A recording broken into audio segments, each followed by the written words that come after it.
feeling satisfied on some agreements reached regarding its demands in marathon meetings with the federal government on Sunday, October 1 and Monday, October 2, 2023, organized labor in Nigeria was forced to shelve its planned strike billed for Tuesday, October 3, 2023.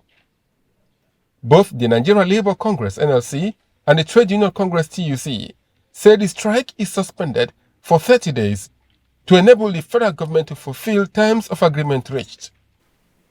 And that is the spirit behind every inch of this negotiation. We're grateful to say that at this point, we finally have an agreement. So what else am I supposed to say? There are questions for me to respond to. If this strike has happened, it will have been hijacked by miscurrent because of the current economic situations in the country. There were already indications that the strike was likely to be suspended when NLC and TUC held an emergency National Executive Council meeting earlier before meeting with government at the presidential villa on Monday.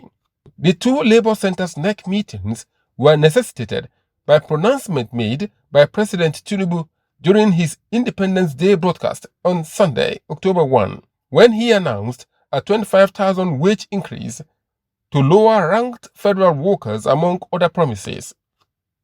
This amount was later changed to 35,000 naira across all ranks after pressure from Labour in a meeting on Sunday, October 1, with government. Before Labour agreed to a Memorandum of Understanding on Monday, October 2, it had met fruitlessly with the Minister of Labour and Employment, Simon Lalong. It has also watched the reintervention of the National Executive Council led by the Vice President, Kashim Shettima, with no concrete commitment.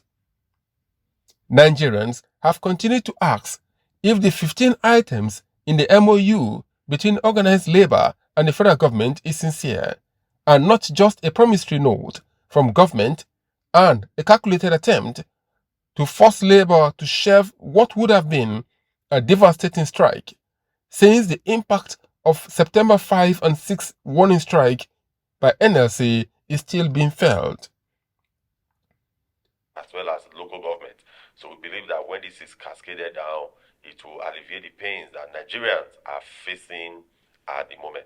There should be no waste of time in this. It should not be a promissory note. It should be a practical thing. But we are calling on the government. It should not just go on promises. The government shall make sure that they actualize what they are saying. With the agreements promised to be submitted in a court of competent jurisdiction within a week, it all appears government must have tricked to clip the wings of labor, not to consider strike as an option in the future. The union came up with demands to the government, and those demands were met, if not 100%. And somebody is on the Facebook saying that the government will not take the labor leaders serious. Some government that, met up with their demands 100%, to avert the strike or whatever. I'm aware that America has nuclear power, and I'm aware that they have not used it, and that they have it there for the focus. And that's the kind of power that Labour has. If I got what I want, what will I get from strike?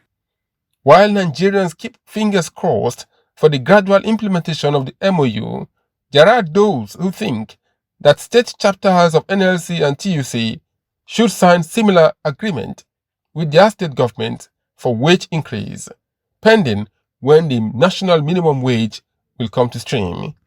Abulu Osemahu, AIT News, Abuja, Nigeria's capital.